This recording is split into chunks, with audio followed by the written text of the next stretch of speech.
Video, we're going to pick up where we left off with our clean data that had our average listing price, latitude, and longitude. If you want to see how we got to that data, please take a look at the previous videos. In this video, we're going to cover the alert design folder here, flow. So from the last video, we're going to import our housing. So let's peek that really quickly to get a refresher about what our data looks like.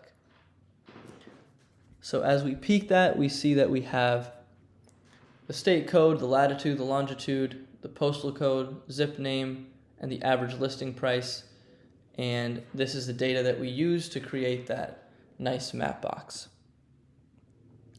Then say we want to filter based on the average listing price. Say, someone's only looking in the $300,000 and less range. So we then filter. We then make 2 copies of the data.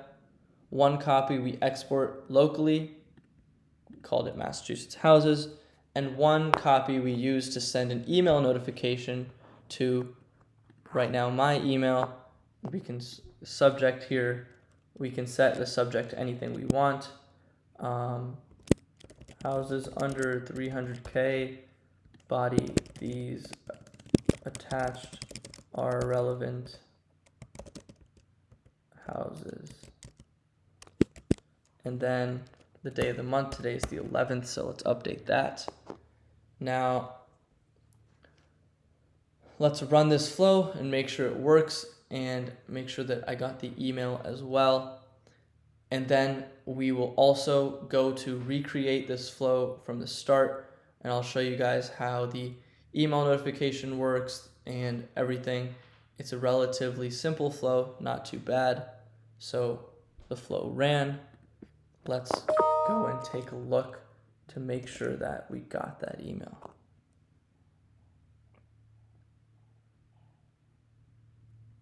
So here it is.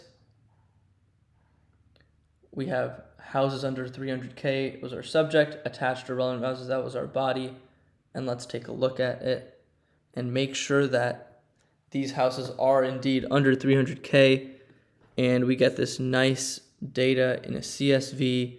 All of these, as you can see, are under 300,000. And that would give the buyer a sense of what areas they should look in. These zip codes are the ones that have an average listing price of under 300,000. So that's how the flow works. Now let's just go straight into recreating it, since this is not a super complicated flow. So let's create a new flow. Call it alert design demo.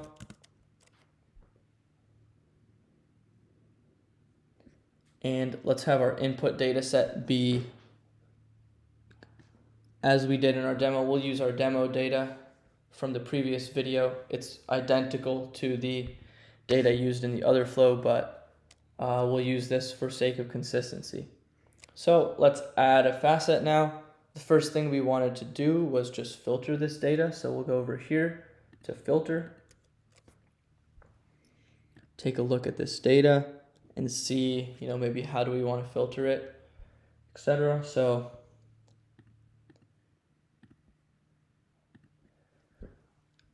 this looks like the same data.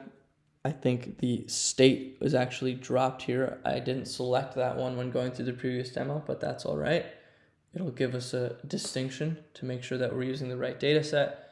So let's filter average price, and let's filter it by 200,000 this time. So all we need to do is go down to expressions and type brackets average listing price, which is the name of that column, less than 200,000. So we'll update that. Now we want to make 2 copies of the data. 1 we'll store locally in the datasets tab, and 1 we'll send for the notification. So process data down to split, copy, and we'll edit that to make 2 copies. So now that we have 2 copies, 1 can be exported. So we will call this one under 200K MA homes.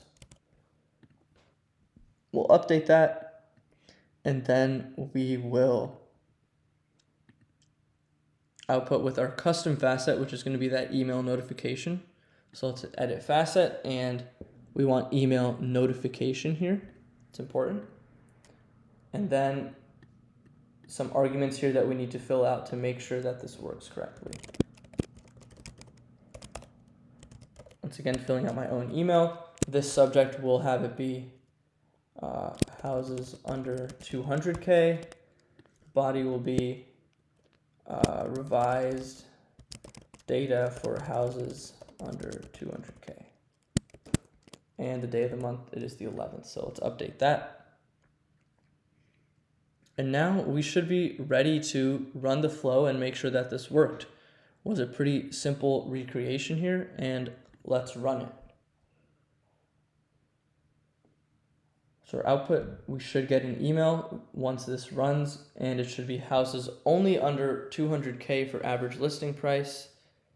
And that state code shouldn't be there since we didn't select that column for this data set.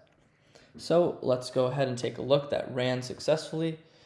Let's go over here, and we just got houses under 200K, revised data. Let's take a look at it and make sure that these are under 200K. As you see, now there's only 8 regions to look at with an average listing price of under 200K.